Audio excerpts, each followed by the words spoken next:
Hey everybody, Saul Sunforge here for Dungeons and Taverns. I recorded this video a little bit ago and went to sleep, but I woke up a little bit early, kind of just taking a nap before work. And I came to my attention from one of the viewers that the audio was muted for the last video. And I'm not sure if it was muted on YouTube side or if it was muted because I forgot to turn on the microphone. I'm pretty sure it's because of on my fault. So we're gonna go ahead and re-record that video right now.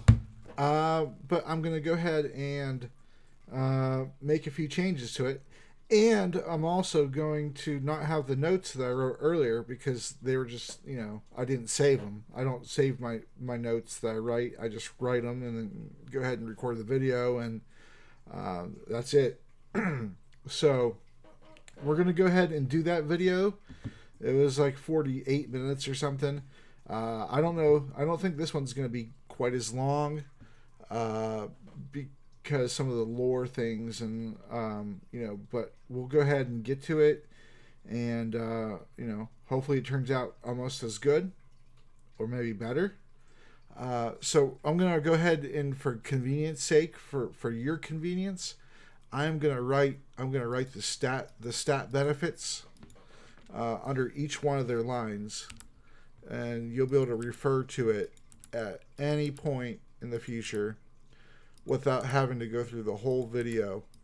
You can see the order that I'm going to mention them in, and you just scroll through the video to find the race that you are looking for. So let's try it. All right. So this is, you rolled your stats, and you got your dice, you got your book, you're ready to go. You're not exactly sure what race you want to be yet. So this video is for you. Mostly for new players, obviously, but some intermediate players might get something out of it too. So we'll see. So the first race is Dragonborn. And the Dragonborn are the progeny of dragon and human.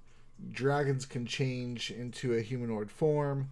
They get pregnant or get somebody pregnant, depending on if they're male or female, obviously. And so a young Dragonborn, they hatch from eggs just like a dragon would. And the color of your skin is determined by your dragon parent. And each skin color grants you a different breath weapon. That's the main reason people pick Dragonborn, I feel, is so you can have a breath weapon.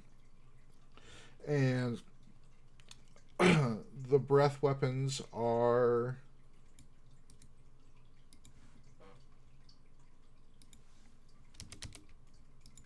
let's see if this posts. There we go. Alright, so black dragons are acid breath, 5x30 line. It's a dex save. They're all going to be dex save. I'm not sure why they wrote dex save for all of them, but every breath weapon is dex save. Blue dragons are lightning. Brass dragons are fire breath. Bronze are lightning. Copper are acid. Gold are fire breath. Green are poison. Red are fire breath. Silver and white are cold breath. So just torrents of cold ice. Just breathe it everywhere. And then obviously the bigger the dragon is, the bigger their breath weapon. But you're just a little guy. You're probably about 6 foot tall to about 6'8" maybe. You're just a little bit taller than a human. But you are, in terms for the game, you're a medium-sized creature. The average weight of a Dragonborn is about 250 pounds. Your walking speed 30. Now I'm gonna do that for every single one, so you can see some of at a glance. Speed's 30. They got the breath weapon. and your skin might be scaly and things like that. You might, have a little bit of scaling up behind the ear or something. It depends on its flavor, really. It depends on how much exactly of it you want. But something about you kind of resembles that of a dragon. So they get their ability scores. They get their strength is increased by 2, and STR is strength. That's the standard abbreviation. And charisma is CHA. You get +1. And so you add these to your stats that you rolled. And is that good? I mean, that's pretty decent. You don't need to know about the alignment and things like that. They also have damage resistant to the type associated with your ancestry. So if you're a blue dragon, then you're resistant to lightning, which means that you take half damage if lightning ever hits you, or you fail your save and whatnot. You take half damage. Okay. So you take half damage to the breath weapon that you breathe. Just remember that. All right. So the next one we have is Dwarf. And dwarves are short, but muscly, very, very much intricately bearded, short humanoids. And dwarves, even though they're like a full foot and a half shorter than humans, weigh almost as much or possibly more. And that's because they're just solid muscle. These folks, they're kind of reclusive. They live, they do socialize with other races and things. It's usually just to, in a way to get their clan's name out there. And, whenever they send dwarves out from the mountains to go adventuring or to assimilate into another town, they always make sure that dwarf has their clan's names close to their lips, and they make sure that they don't do anything to embarrass the clan, because that dwarf, any actions that he does that are illegal or wrong, make his clan look bad. And so that's why not all dwarves are adventurers, but dwarves do make good adventurers. So dwarves get dwarves get a constitution bonus of 2. They're adults at 50, but live up to 250. They are considered medium, just like the Dragonborn. I probably should write that. Medium creature. I believe in 3.5 they were actually considered small, but it's okay. Dwarves have resilience. They have advantages on saving throws against poisons. Advantage against poisons.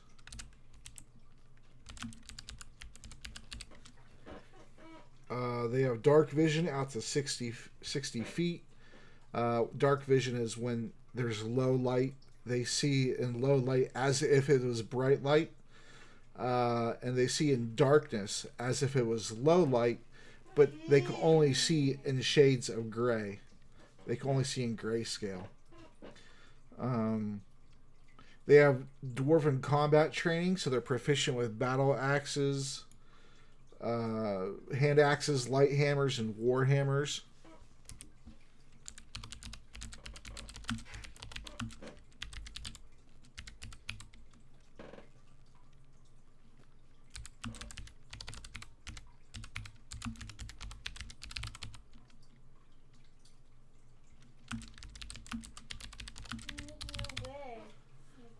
All right, Callie, go. Daddy, turn your show on a little bit. Go over there, honey. My daughter. They're proficient with artisans' tools of your choice, smith's tools, brewer supplies, or mason's tools.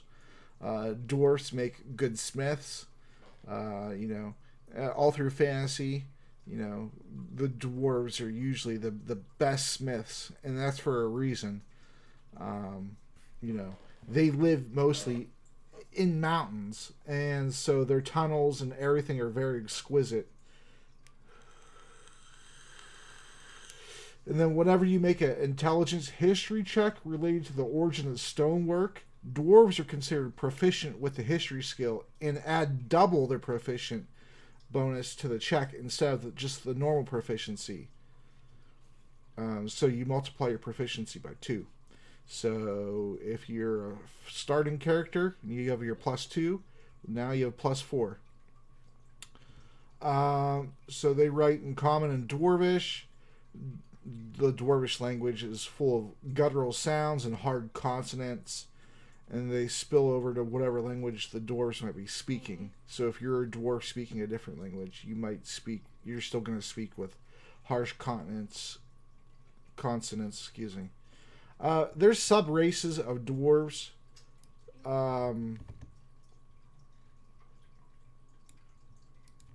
There's the hill dwarf, the mountain dwarf, and the underdark dwarf. The underdark dwarf is also called Duragar.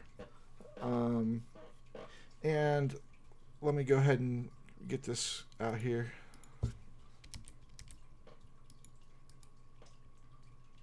Here we are. Oop. What happened to the color? I don't like that.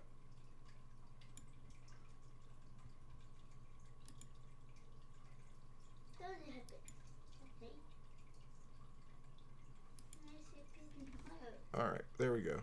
So hill dwarfs, and this is stats you get in addition. Obviously, when you pick your subclass, you get the base race, the dwarf's main stats. So you gain the +2 in Constitution, but when you further go down and pick a subclass, then you also pick one of those abilities up. So let's say if you're a hill dwarf, they get +1 to their wisdom. So as a hill dwarf, you would get +2 con, +1 wisdom. So hill dwarfs get +1 wisdom. They have dwarven toughness, which increases their maximum hit points by 1. Go. I'm tired of telling you. Go. I'm trying to record, honey. You're not allowed to be in the videos. YouTube won't let you. Dwarven toughness, they get a hit point every time they level. So if your hit dice is a D10, well, now it's D10 +1 because that dwarven toughness, and you gain another hit point each level. So level 20 hill dwarf has 20 extra health. So that would be perfect for a tank type character.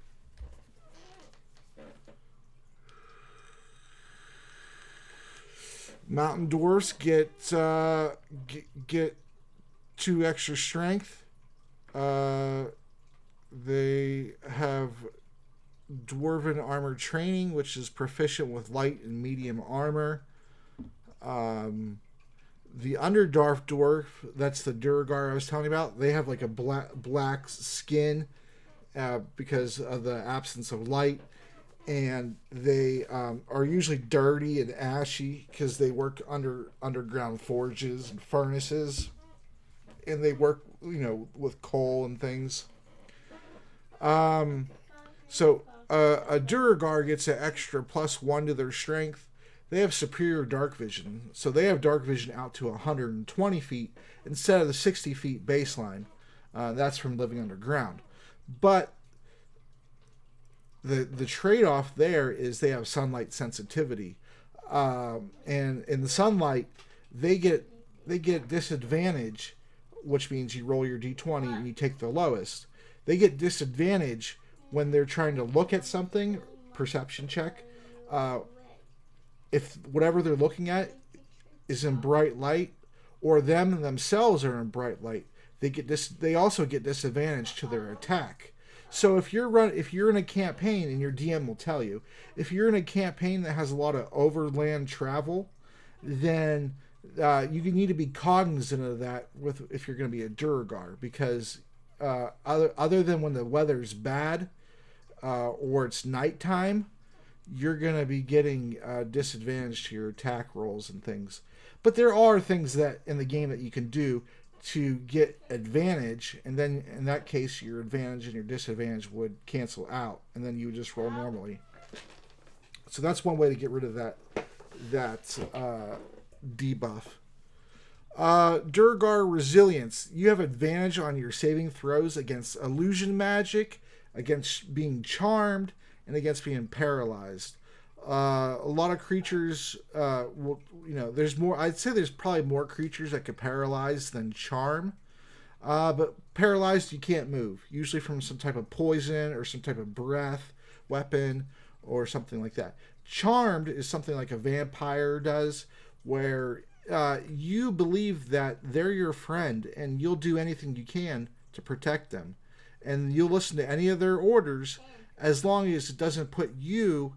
as long as it doesn't kill you. They can't tell you to kill yourself, for instance. But if they give you an order that harms yourself, then you get a check to see if you get out of the charm. Let's see what else. Okay. Yep, that covers the Duergar. We're actually going through these a lot faster than I did the first time, and I'm writing them down for you too. Alright, so Gnome is next. And what? You just don't like to listen, huh? Yeah. Well, at least you admit it. Next is Gnomes. Gnomes they're shorter than Dwarves. Gnomes and Halflings are around the same height. Gnomes are very much tinkerers. They love making inventions, exploring how things work. They love investigations. They love creating things and playing. And, they love to explore. So they make very natural adventurers. They live in tight-knit communities. And there's a great deal... there's a great chance you may not find a gnomish city. Because they're hidden in little burrows and things in the ground, in the forests and stuff, and there might not be any telltale sign that you're standing on top of a city, and that a group of gnomes are living underneath your feet. That's for protection reasons. Callie, go, please.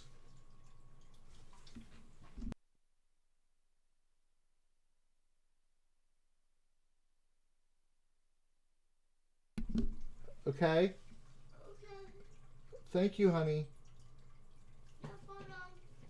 All right. So gnomes, they get a +2 intelligence off the top,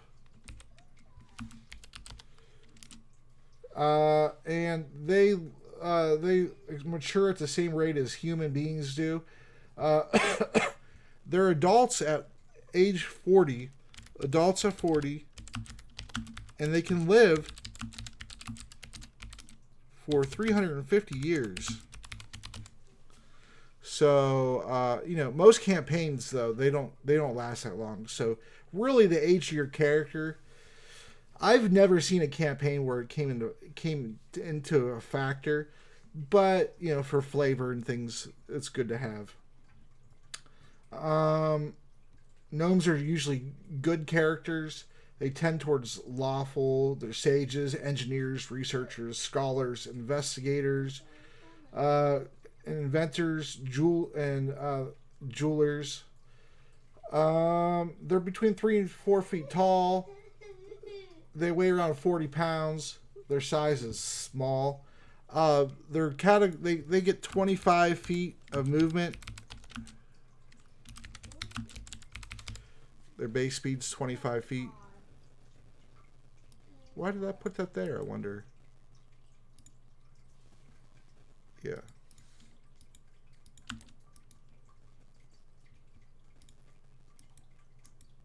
Oh my god. Fine, I'll just type it. Because I did type it. I don't know why I typed it up there. Now it won't let me even paste it. Alright. Yeah, so their base speed's 25 feet because they're smaller. So they have these short squatty legs. They have dark vision also. And you'll find in 5th edition most races have dark vision. But that's up to your DM if they let you have it. I usually let people have dark vision in the campaign, but the next campaign I'm going to run, there's not going to be any dark vision unless your character lives underground, and then in that case you're going to have your sunlight sensitivity, and that's that. Because for a DM, one of the most annoying things when you try to set a scene of like a dark and creepy place, the first thing the players do is interrupt you telling that story or that scene to say that they have dark vision. It's very annoying. Don't do it. Cutting your DM off is never a good idea. Anyway. Gnome Cunning. You have advantage on all intelligence, wisdom, and charisma saves against magic. That's pretty much all magic there. So, you know, you get to roll your save with advantage, which means you roll 2d20, add your modifiers and whatnot, and you get the highest roll. So it's good. They read, write, speak Common and Gnomish. They have a few sub races. Callie, I'll deal with you in a moment, honey. Daddy's trying to get through these quick so this way I could go to work on time. Why does it keep doing that? Is very annoying to me. I don't ever want it in that color, ever. How do I delete that color from my computer? That's ridiculous. There you go. Alright, so the subtypes of Gnome. Forest Gnome, they get a +1 to their dex. They're natural illusionists, so they know the minor illusion cantrip. Intelligence is their spellcasting modifier. They speak with small beasts. They can, in the forest, like David the Gnome, if you ever watched that show. It was an old cartoon from Nickelodeon. Might be too old for most of you. But you can speak to your animal friends in the forest, and they can warn you of danger and things. A rock gnome increases their constitution score by 1. Whenever you make an intelligence history check related to magical, alchemical, or technological items, you add twice your proficiency bonus instead of just once. They're tinkerers, so you have proficiency with tinker tools, artisan tools. Using those tools, you can spend 1 hour and 10 gold to make a tiny clockwork device, which is a little tiny construct. It has like 1 HP and 5 AC. It stops working after a day unless you spend an hour repairing it to keep it working. You can reclaim the materials if you dismantle it. You can have 3 of these devices at a time. When you create a device, choose one of the following options. And I could see for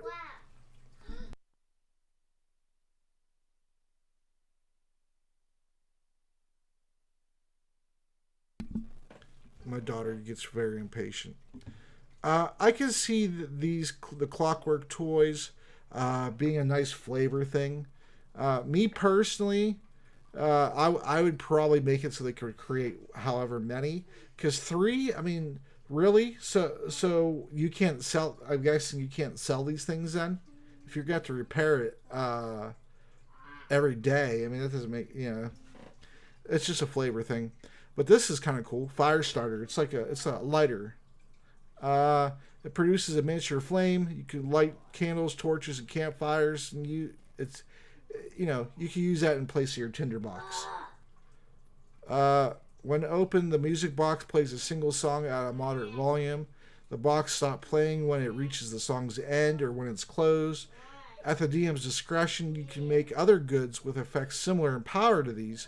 The Prestidigitation cantrip is a good baseline for such effects. So if you read the spell Prestidigitation, which is a cantrip, it gives you examples of some of the things that Prestidigitation can do, and that is a good guide, is what they're saying for this ability. The next one is, and I'm not sure if I said this right the first time. I'm gonna try again. But it's Zerf Neblin.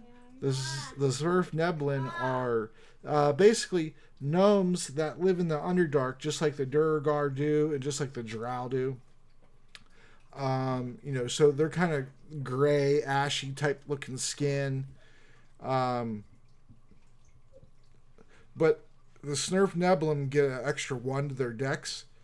They have dark vision out to 120 feet, which we've already discussed. The dark vision and low light. And Gnome Cunning, they have advantage on all intelligence, wisdom, and charisma saving throws against magic. Very, very helpful. Depending on what type of campaign you're in, no matter what, though, you should be getting hit, attacked by some things that have magic. But if you're in a high magic campaign, this is extremely good, because the more magic is used against you, the more you get to use the ability, right? Hold on a second here. Had a Facebook post. When you're amongst rocky terrain, you get an advantage in your stealth, your dexterity stealth check, in order to be unseen. And those are the types of gnomes. Now, the next one we have is half elf, I believe. Yeah, half elf. And then half elves get a +2 to their charisma, and then 2 other abilities of your choice get a +1. Let me just go ahead and put this on the next page. There we go.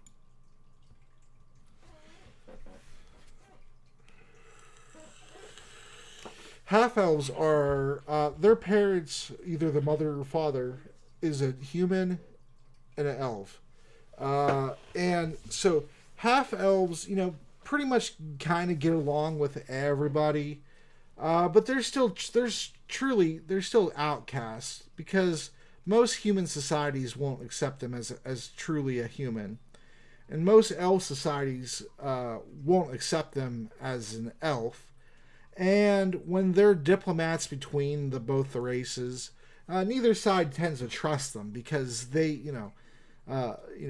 if the elves sent you, did they? Like the humans won't be trusty, because they'll think that the half elf has bias towards the elf side, and vice versa. So half elves live about the same length of time as humans do. They reach adulthood about 20. But they live about 180 years, is like their towards their upper limit. They can't exceed 180, but 180 is a good upper limit to have. So their speed is 30, and they have dark vision, of course. They are Fey, because elves are all, originally from the Feywild. Which we'll be getting to that here shortly.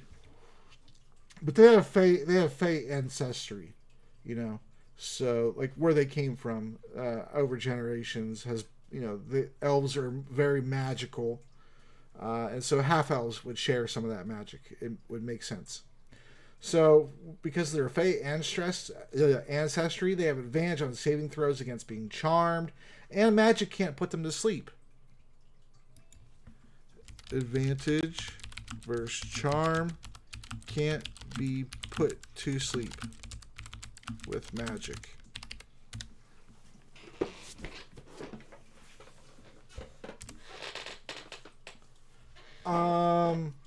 And then for half elf versatility, that just means you get to choose your heritage. Basically, your elf side. What type of elf? What type of elf is your heritage? So you skill versatility. You gain proficiency in 2 skills of your choice. For dark elf heritage, that's hold on.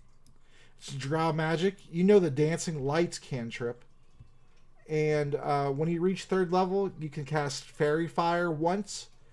5th level, you can cast darkness once, and those are charisma based. Your spell casting ability is charisma for those spells, and they recharge after each long rest. So you can use each one of those one time, not once for all of them, once each. And that's pretty cool. Let me see if that'll post. I swear to God, it better not make it freaking.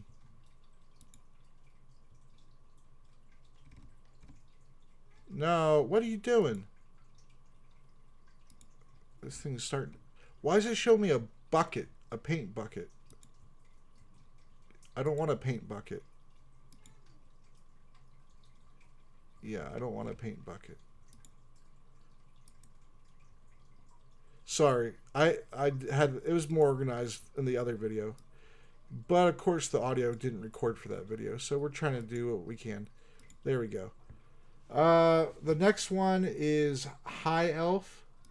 They get specialized weapon training, so they're proficient with long sword, short bows, and long bows, and they get to know 1 cantrip of your choice from the wizard spell, and intelligence is your spell casting ability for that.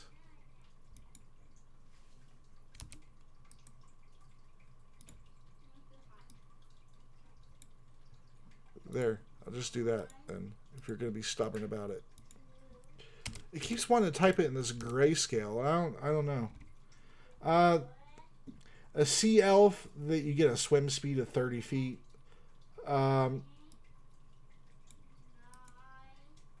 Nothing major there really. Although if you're doing a nautical campaign, you may want to have a swim speed. But yeah, sea elves, where other elves go on the land and they travel and spread their culture on the land, sea elves they're aquatic. They swim. They have their kingdoms, underwater and coral reefs and things like that. But they can breathe air and water. And then finally, we have Wood Elves. They're proficient with a long sword, a short bow, a short sword, and a long bow. Their walking speed is 35 feet, so they get a 5-foot increase. And then they can hide, even if they're only lightly obscured by foliage, heavy rain, falling snow, mist, and any other anything occurring in nature, whether it's weather or foliage or things like that. So they're pretty good too. I'd say, in my opinion, out of all these, the weakest one probably would be Sea Elf. But again, it depends on what type of campaign you're playing, really. Because each one of those is pretty strong in the right situation. Okay, so next we have Halfling. And Halflings are about 40 pounds. They're like 3 to 4 feet tall. And they're very jolly. They're very round.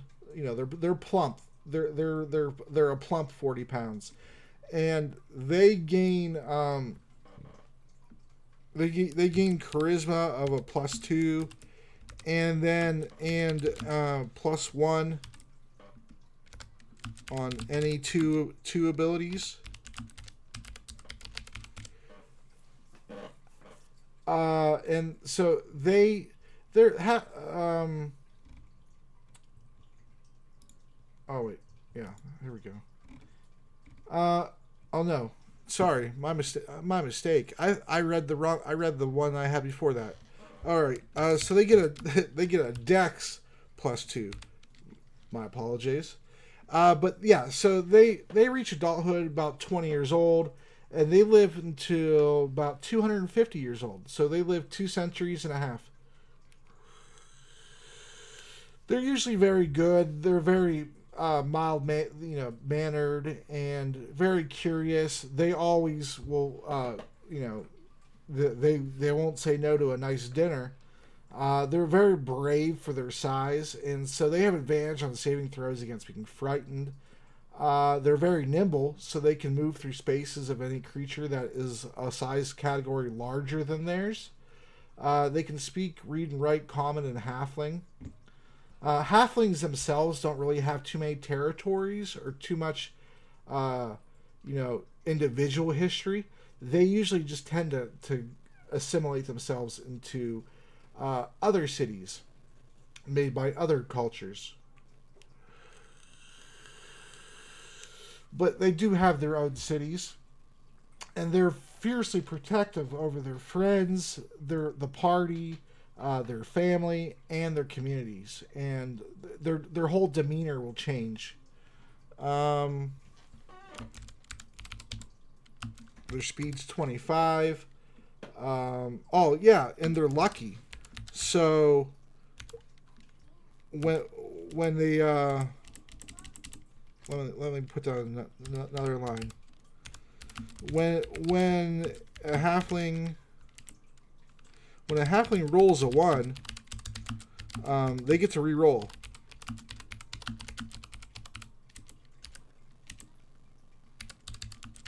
And use that number even if it's another 1. So that goes for saving throws, their attacks, ability checks. They get to, if they roll a 1, they get to re-roll it. So if you roll a critical miss, you can see how that would be beneficial to be able to re-roll it. So the chances of you rolling 2 1s in a row are rather low. They're about the same chance of you rolling 2 20s in a row. And so the chance of you having a critical failure or a 1 in any of your skill checks or saving throws is very low because you re-roll it every time. And then halflings have sub-races also. They have the Lightfoot halfling, a stout halfling, and a ghostwise halfling. A Lightfoot halfling, they get a +1 to their charisma, and they can attempt to hide even when they're only obscured by a creature that is one size category above them.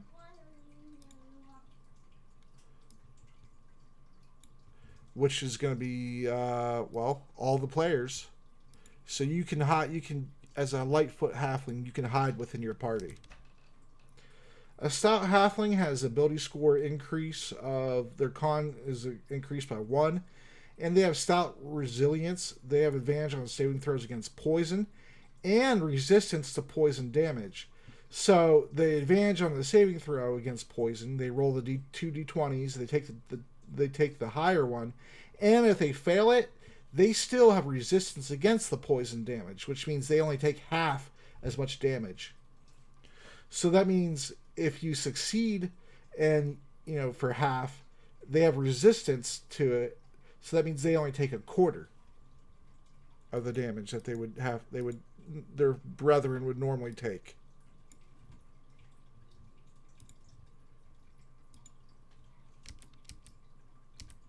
Let's go to the next page.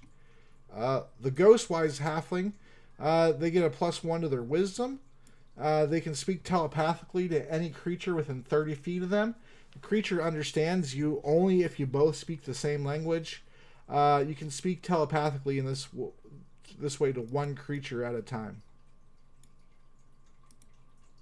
So I could definitely see how that would be beneficial, especially in battle, in order to from someone who's a little bit further away, you can speak telepathically to arrange, combos, tactics.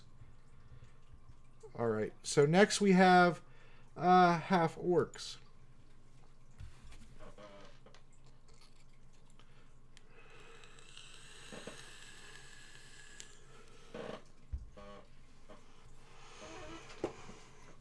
Now, half orcs are the result of a human parent and an orc parent. Whether there's like some kind of peace agreement and, a chieftain agrees, for her daughter to wed a male noble or something like that. Usually it's some type of peacekeeping effort. And half orcs are usually discriminated against due to their orc side. Humans don't completely trust them because orcs usually are very temperamental and prone to violence. And so humans will keep a watchful eye on them. It doesn't usually lead to outright hostility, but it could. It could.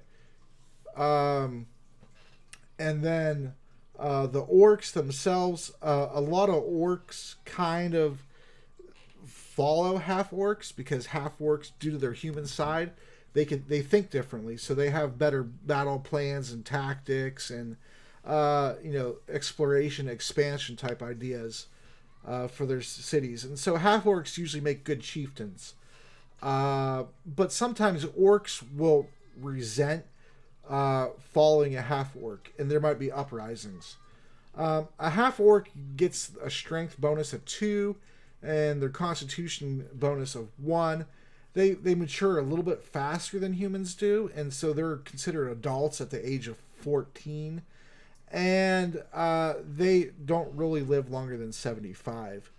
Half orcs are from 5 feet to a little bit over 6 feet tall, but they're considered medium for the game. Their speed is 30 feet, and they gain proficiency in intimidation because they're menacing. And I would say, that's probably if the DM uses strength for intimidation versus charisma. Charisma and intimidation is more of a force of personality type thing. You walk into a room and people instantly pay attention to you. They gravitate towards you. But using strength for your intimidation, you're using your muscles, your physical appearance to scare somebody. I dare you. I dare you to come across here. That type of thing. They have relentless endurance, so when their health goes to 0, it drops down to 1 instead. And they can use that once per long rest. They get savage attacks, so when they score a critical hit with a melee weapon, they can roll the dice's one of the damage dice of the weapon and add that as a bonus to the critical. So say your weapon is 2d6 and they score a critical. Well, a crit, you multiply it by 2, but you add that extra 1, so they get 5d6 dice. And depending on how your DM does your crits, if it's automatically times 2, or I do one of your dice are maximum, and then you roll your bonus. One of your dice is maximum, and then you roll your bonus. They speak Common and Orc. Orc itself is based off of the Dwarven language, so it has those hard guttural sounds with the hard consonants. And that'll do it for orcs. Big burly green man, or brown, or olive.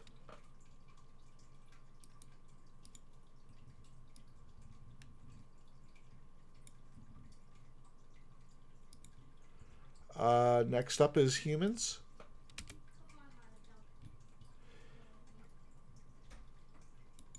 And this looks like this video is going to be almost as long as my last one.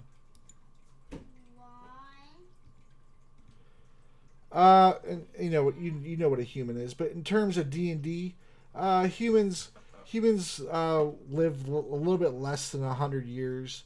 They reach adulthood in their teens. They can be any type of alignment because there's tons of different types of humans. They could be barely over 5 feet to well over 6 feet tall, but they're still considered a medium creature. They can speak, read, and write Common and any one extra language of your choice. Usually, you're going to want to pick a language of who your character dealt with the most outside of the humans. If you did a lot of trading with dwarves, for instance, then your next language might be Dwarven. But you can pick whatever language you like. And then a standard human gets a +1 in every stat. But a variant human gets a +1 in 2 stats.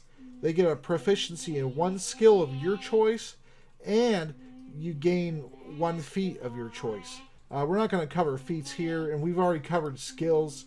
But proficiency in a skill, let me bring up my character sheet real quick. For Clops as my example. So if you get proficiency in 1 skill, you just pick one of these skills over here to fill up the bubble.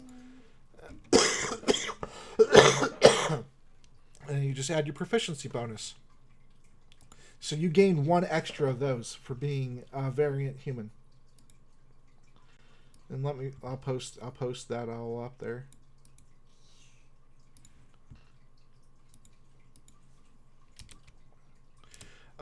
In most campaigns, humans are going to have the most lands, or the largest lands usually, because even though they're the youngest race, they're more expansionist than other races. They're more friendly. They're more likely to be adventurers. There's just more of them. And some other races believe that's just because humans have shorter lives, so they do things a lot faster.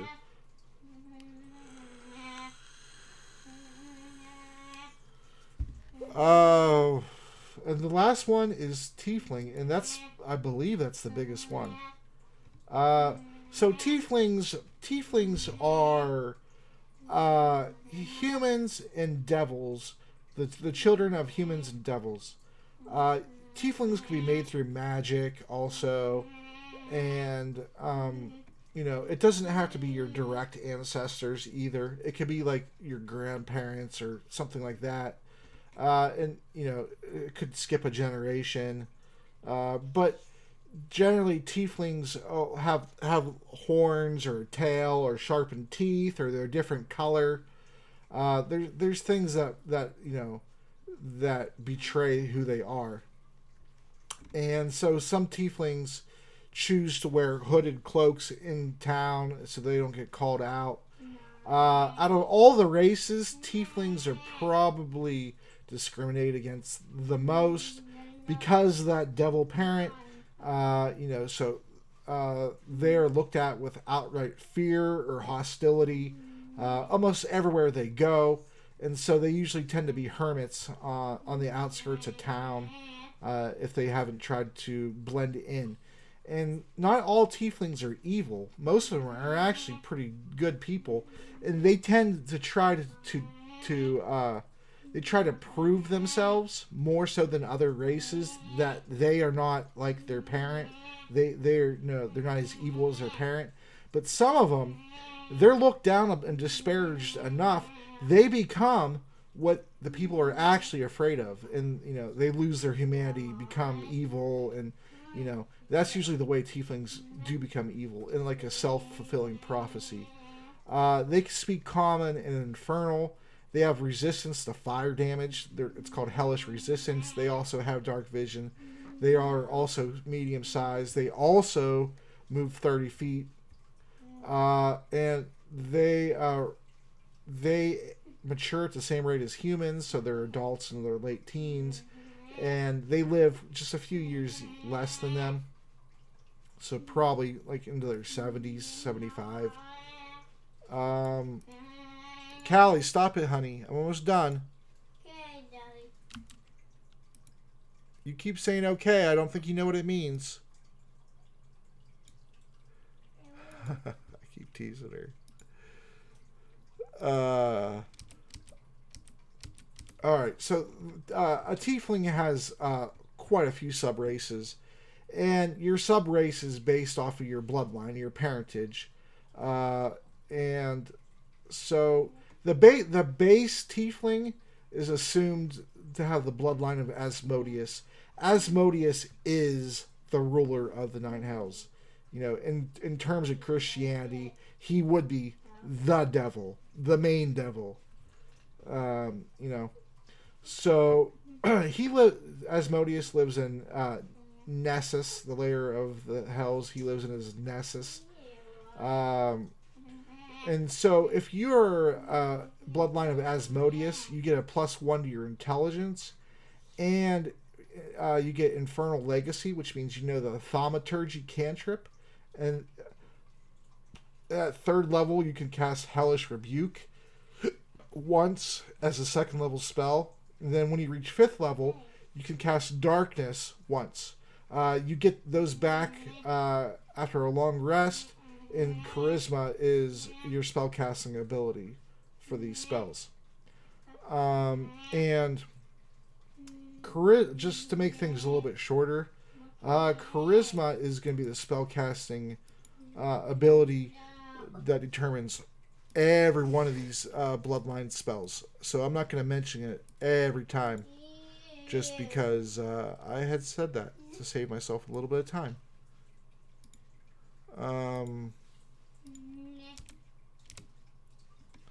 Okay, so the next one is the Bloodline of Bowserville. The crumbling realm of Maldomini is ruled by Bowserville, who excels at corrupting those whose minor sins can be transformed into acts of damnation. Tieflings linked to this archdevil can corrupt others, both physically and psychically. They get a +1 to their intellect. They know the Thaumaturgy cantrip. At 3rd level, they can cast Ray of Sickness as a 2nd level spell. At 5th level, they can cast Crown of Madness. They all reset on a long rest.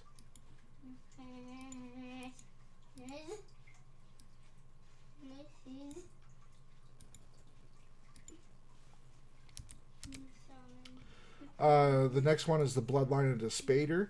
The great city of Dis occupies most of Hell's 2nd layer.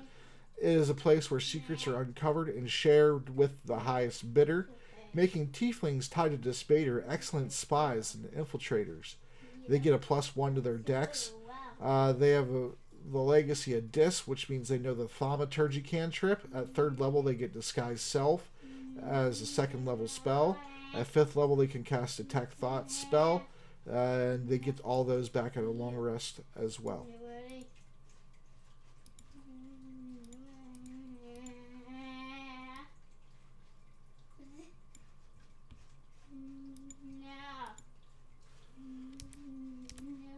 The next one is Fierna, the Bloodline of Fierna. A master manipulator, Fierna grants Tieflings tied to her forceful personalities. They get a +1 to their wisdom, and they have the legacy of Phlegethos, which they know the Friends cantrip. At 3rd level, they can cast Charm Person as a 2nd level spell. At 5th level, they can cast Suggestion. They get those all back after a long rest. And we're almost done here. Yeah, I see that, Callie. Thank you. Thanks, hon. Then the next one is the Bloodline of Glacia. And just a little bit of lore, because I've been trying to include a little bit of lore in all my videos, just, you know, so you get a passive knowledge maybe of it. Glacia is, she is Asmodius's daughter. And she's a little Hellraiser. In hell. She's Hell's criminal mastermind. She grants Tieflings magic that is useful in committing heists. She gets a +1 to her dexterity, and she has an ability called the Legacy of Malbolge, which gives her the minor illusion cantrip. At 3rd level, she gets Disguise Self as a 2nd level spell. Then at 5th level, she gets to cast Invisibility once as a 3rd level spell, and she gets those all back during a long rest.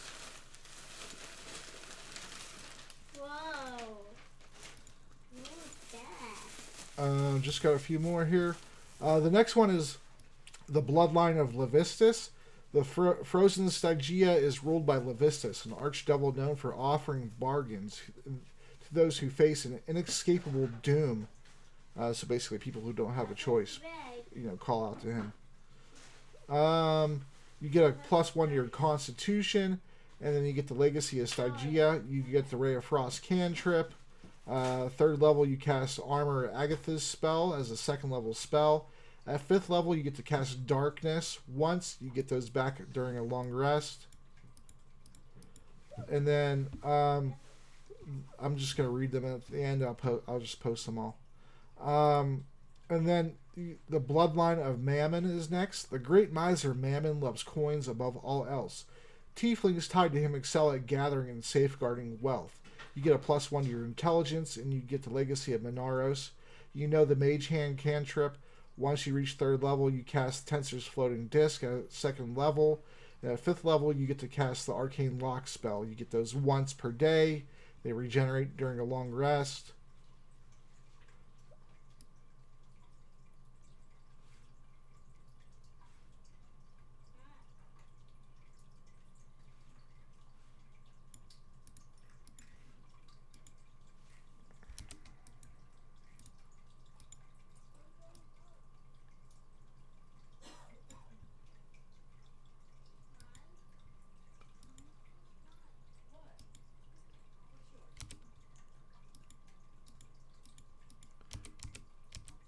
Alright.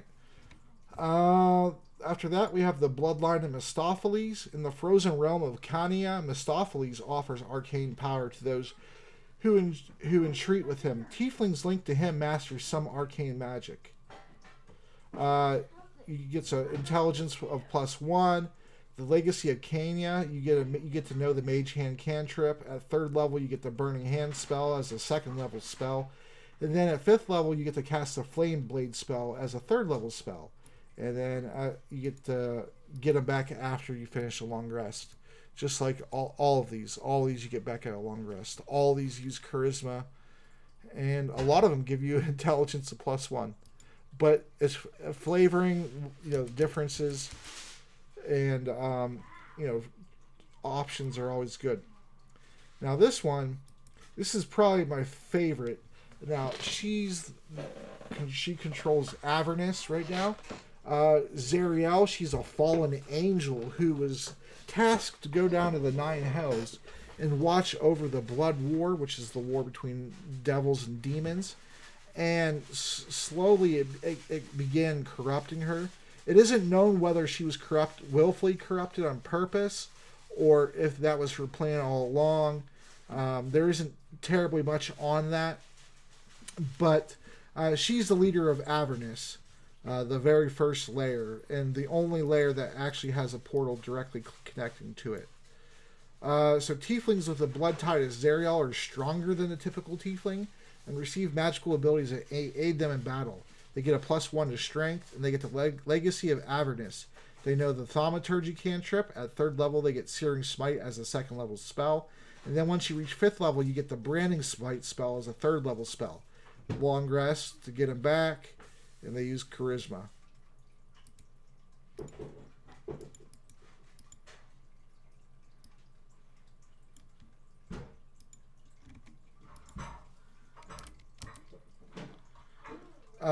The next one is called the Devil's Tongue.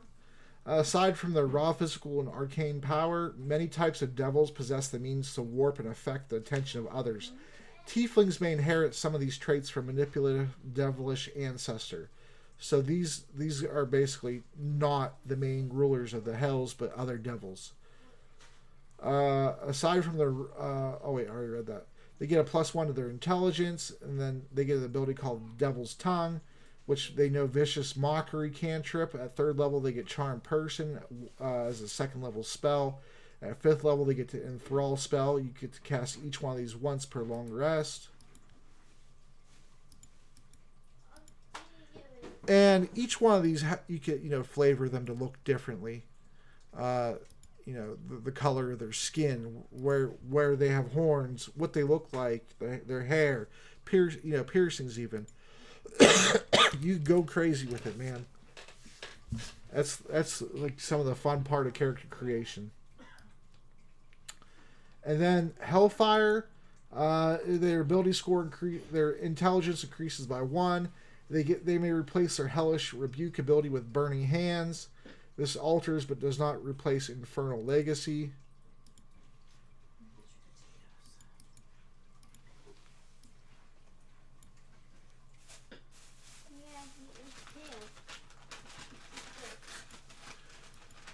And then the last one is winged. If you rather have